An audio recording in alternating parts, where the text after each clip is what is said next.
మార్కాపురం జిల్లా ప్రగల్లపాడులో దారుణ హత్య చోటు చేసుకుంది. ఒక మహిళను చంపి ప్లాస్టిక్ డబ్బాలో కుక్కి పాతి పెట్టారు తల్లి కొడుకు. అప్పిచ్చిన డబ్బు తిరిగి అడిగినందుకు ఆ మహిళను చంపి ఇంత దారుణం చేసినట్లుగా తెలుస్తోంది. 2 నెలల తర్వాత ఈ విషయం వెలుగులోకి వచ్చింది. మృతురాలు ప్రగల్లపాడుకు చెందిన మూడమంచు ఆదిలక్ష్మిగా గుర్తించారు. ఆదిలక్ష్మికి అధిక వడ్డీ ఆశ చూపి భారీ మొత్తంలో డబ్బులు తీసుకున్నారు రాజమ్మ. 1,00,000కు 1,00,000 వడ్డీ ఇస్తారంటూ నమ్మించిందట. ఇంట్లో నగలమ్మి అప్పు తెచ్చి 50 లక్షలు ఇచ్చింది ఆదిలక్ష్మి. భర్త వద్దని చెప్పినా సరే వినకుండా ఇంత పెద్ద మొత్తంలో డబ్బు తీసుకొచ్చి వాళ్ళకి అప్పగించిందట. రాజమ్మ దగ్గర బంధువు కావడంతో ఆదిలక్ష్మి కూడా గుడ్డిగా నమ్మేసింది. డబ్బులు తిరిగి ఇవ్వకుండా డిలే చేస్తూ వచ్చింది. ఇదిగో అదిగో అంటూ కాలం గడుపుతూ వస్తుంది. ఇక లాభం లేదని ఆదిలక్ష్మి వెళ్ళి గట్టిగా నిలదీసింది. దాంతో వాళ్ళ కోపం వచ్చి ప్లాన్ చేసి తల్లి కొడుకు ఇద్దరు కలిసి ప్లాన్ చేశారు. జూన్ 24న డబ్బులు ఇస్తాం రా అంటూ ఆదిలక్ష్మిని ఇంటికి పిలిచింది రాజమ్మ. మత్తుమంది కలిపిన కూల్ డ్రింక్ తాగించారు. ఆ తర్వాత గొంతు నులిమి ఊపిరాడకుండా చేసి ఆవిడ్ని హత్య చేశారు. ఆ మృతదేహాన్ని తీసుకెళ్ళి ఒక డబ్బాలో పెట్టి తీసుకెళ్ళి పొలంలో పాతి పెట్టారట రాజమ్మ ఆమె కొడుకు కలిసి. ఆదిలక్ష్మి సెల్ ఫోన్ను దగ్గరలో ఉన్న కుంటలో విసిరేశారు. ఆదిలక్ష్మి మిస్సింగ్పై అదే రోజు భర్త బాలగురవయ్య కంప్లైంట్ కూడా ఇచ్చినట్టుగా తెలుస్తుంది. జూలై 21న కేసు నమోదు చేసి దర్యాప్తు చేశారు పోలీసులు. సెల్ ఫోన్ సిగ్నల్స్ ఆధారంగా వీరభద్రాపురంలో దర్యాప్తు చేశారు. అనుమానం వచ్చి రాజమ్మను పోలీసులు విచారిస్తే ఆదిలక్ష్మిని చంపి పొలంలో పాతి పెట్టామంటూ ఆ తల్లి కొడుకులు ఒప్పుకున్నట్లుగా తెలుస్తుంది. డబ్బులు ఇచ్చి ఆ డబ్బులు తిరిగి అడిగినందుకు చంపి డబ్బాలో పెట్టి పాతి పెట్టేశారు. సింపుల్గా ఒక్క మాటలో చెప్పాలంటే ఈ ఘటన జరిగింది మార్కాపురం జిల్లా ప్రగల్లపాడులో. ఈ ఇన్సిడెంట్ జరిగింది. ఇప్పుడు మొత్తం మీద పోలీసులు ఛేదించారు. అయితే ఈ 2 నెలల తర్వాత చాలా లేటుగా ఈ విషయం బయటకు వచ్చినట్లుగా తెలుస్తుంది మనకి. సో మృతురాలు పేరు ఆదిలక్ష్మి అంటూ తెలుస్తుంది. సో మణికుమార్ జాయిన్ అవుతున్నారు, మా ప్రతినిధి. మణికుమార్ని అడిగి మరిన్ని డీటెయిల్స్ తెలుసుకుందాం. మణికుమార్, డబ్బులు అడిగినందుకు, ఇచ్చిన డబ్బులు తిరిగి అడిగినందుకు ఆదిలక్ష్మిని ఇంత దారుణంగా హత్య చేసి డబ్బాలో పెట్టి పూడ్చిపెట్టడం ఏంటి? పోలీసులు ఈ కేసును ఎలా ఛేదించారు? ఇంకొంచెం ఇన్ డీటెయిల్గా ఈ కేసు గురించి మాకు ఎక్స్ప్లెయిన్ చేయండి. అసలు ఏం జరిగింది? చేస్తుందండి. మార్కాపురం జిల్లా ప్రగల్లపాడులో దారుణ హత్య గురించి చూసింది. ఆలస్యంగా ఒక మహిళను చంపి ప్లాస్టిక్ డబ్బాలో కుక్కి పాతి పెట్టేశారు ఒక తల్లి కొడుకులు ఇద్దరు కలిసి. ఈ దారుణ ఘటన ఆలస్యంగా చూసి ప్రస్తుతం ఈ ఘటన స్థానికంగా జిల్లావ్యాప్తం కూడా కలకలం చేస్తూ ఉంది. అప్పు ఇచ్చి డబ్బులు తిరిగి అడిగినందుకు ఆ మహిళను చంపేసినట్టుగా పోలీసులు తేల్చారు. 2 నెలల తర్వాత ఈ హత్య కేసు బయటపడింది. మృతురాలు ఎవరైతే ఉన్నారో ప్రగల్లపాడుకు చెందిన మూడమంచు ఆదిలక్ష్మిగా పోలీసులు గుర్తించారు. ఆదిలక్ష్మికి అక్కడ ఆమెకు పరిచయం ఉన్నటువంటి, అంటే దూరపు బంధువులు అయినటువంటి మహిళ రాజమ్మ అనే మహిళ భారీ మొత్తంలో అప్పు తీసుకుంది ఆమె దగ్గర. అంటే 1,00,000కు 1,00,000 రూపాయలు వడ్డీ ఇస్తాము అంటూ నమ్మించి ఆమె దగ్గర డబ్బులు తీసుకున్నాం.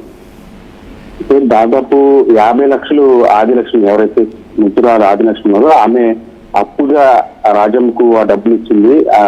దాదాపు 50 లక్షలు అంటే ఇంట్లో ఉన్నటువంటి బంగారం అవన్నీ కూడా బయట నుంచి మళ్ళీ డబ్బు తెచ్చి దాదాపు 50 లక్షలు ఆమెకి ఇచ్చింది. ఆమె భర్త కూడా అప్పటికి ఈ వద్దు, ఇంత 1,00,000 వడ్డీ ఎవరిస్తారు, నువ్వు ఇవ్వద్దు మోసపోతాం అని చెప్పినప్పటికి కూడా ఆమె ఆయన మాట వినలేదు. ఆదిలక్ష్మి రాజమ్మకు డబ్బులు ఇచ్చింది. అందులోనూ దగ్గర మంది కావటంతో మనోర్లే కదా అనే ఉద్దేశంతో ఉన్నదంతా తీసుకొచ్చి ఆమెకు డబ్బులు ఇచ్చింది ఆదిలక్ష్మి. అంటే డబ్బులు వడ్డీకి 1,00,000కు 1,00,000 రూపాయలు వడ్డీ ఇస్తానని చెప్పినప్పటికీ వడ్డీ డబ్బులు తిరిగి అడుగుతుంటే డబ్బులు ఇవ్వటంలో రాజమ్మ ఆలస్యం చేసుకుంటూ వచ్చిందంటే ఇస్తానని, తర్వాత ఇస్తాం ఎక్కడికి పోతాం అంటూ కూడా చెప్పుకుంటూ రావడంతో తర్వాత ఈ నుంచి డబ్బులు రావు అని కనిపెట్టినటువంటి ఆదిలక్ష్మి గట్టిగా నిలదీసింది. గట్టిగా నిలదీయడంతో ఈ రాజమ్మ ఎవరైతే ఉన్నారో అప్పుడు ఇస్తున్న రాజమ్మ తన కొడుకుతో కలిసి ఆమె హత్యకు ప్లాన్ చేశారు. జూన్ 24న గత నెల అంటే 2 నెలల ముందు జూన్ 24వ తేదీ ఆదిలక్ష్మి ఇంటికి పిలిచింది రాజమ్మ. అయితే ఇంటికి వచ్చిన తర్వాత ఒక కూల్ డ్రింక్ లో మొత్తం మంది కలిపి ఆమెకు తాగించారు, తండ్రి తల్లి కొడుకు ఇద్దరు కలిసి.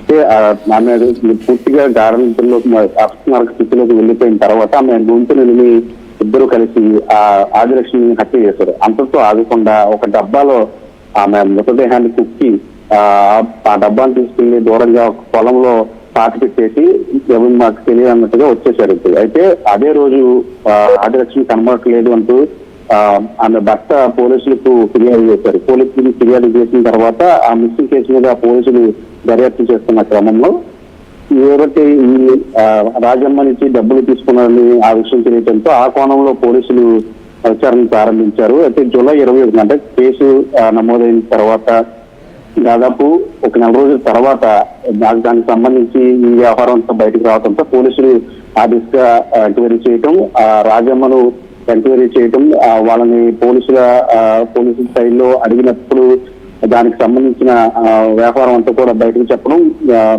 అందులోనూ తర్వాత ఎవరైతే ఇప్పుడు చనిపోయినటువంటి ఆదిలక్ష్మి ఆమె సెల్ ఫోన్ సిగ్నల్స్, వివిధంగా వీళ్ళ సెల్ ఫోన్ సిగ్నల్స్ అన్ని కూడా టెక్నికల్ ఆధారాలు కూడా పోలీసులు తరలించుకున్న తర్వాత అప్పుడు రాజమ్మను పోలీసుల స్థాయిలో విచారించినప్పుడు తానే హత్య చేశానని ఒప్పుకుంది. అందులోనూ కొడుకు కూడా సహకరించారు. పోలీసులు ఆమె ఒప్పుకున్న పరిస్థితి. అంటే దాదాపు 2 నెలల తర్వాత ఆదిలక్ష్మి చంపి పొలంలో పాతి పెట్టేసిన తర్వాత తమకేమీ తెలియనట్లు కూడా వాళ్ళు సైలెంట్ గా ఉన్నారు.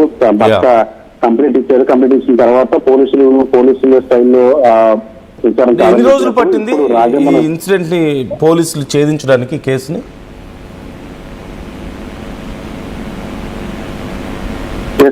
అంటే పోలీసులకి ఈ కేసుకు సంబంధించి మొదట్లో అంటే మిస్సింగ్ కేసుగా నమోదు చేశారు.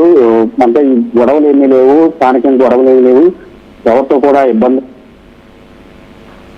అలాంటప్పుడు ఆదిలక్ష్మి ఎటు వెళ్తుందనే కోణంలో పోలీసులు విచారించినప్పుడు ఆ విషయాన్ని ఏదైతే లక్ష రూపాయలు వడ్డీకి డబ్బులు ఇస్తామని చెప్పి ఒక ఆమెకి డబ్బులు ఇచ్చారు, 50 లక్షలు ఇచ్చింది, ఆమె డబ్బులు అడిగి తిరిగి ఇవ్వట్లేదని చెప్పినప్పుడు పోలీసులు ఆ కోణంలో ఎంక్వైరీ చేశారు. అప్పుడు రాజమ్ను విచారించిన సమయంలో పోలీసులకి జరిగిన విషయం అంతా చెప్పింది. తానే ఈ డబ్బులు తిరిగి ఒత్తిడి చేయడంతో కావాలని తానే హత్య చేసినట్లు ఆమె ఒప్పుకుంది. ప్రస్తుతం రాజమ్మ ఆమె కొడుకు ఇద్దరు కూడా పోలీసులు అదుపులో ఉన్నారు. పాతి పెట్టినటువంటి మృతదేహాన్ని పోలీసులు బయటకు తీసి పోస్ట్ మార్టం నిమిత్తం పంపించారు. మరోవైపు ఈ ఘటన స్థానికంగా కలకలం రేపింది. అంటే కేవలం డబ్బులు అధిక వడ్డీ ఆశ చూపి కావాలనే పక్కా ప్లాన్ తోనే ఆమె దగ్గర 50 లక్షలు తీసుకొని అడిగినప్పుడు అంత చూద్దాం అనే ఉద్దేశంతో ముందుగానే వీళ్ళు ప్లాన్ చేసినట్టు కూడా పోలీసులు ప్రధానంగా గుర్తించారు. ఆ కోణంలో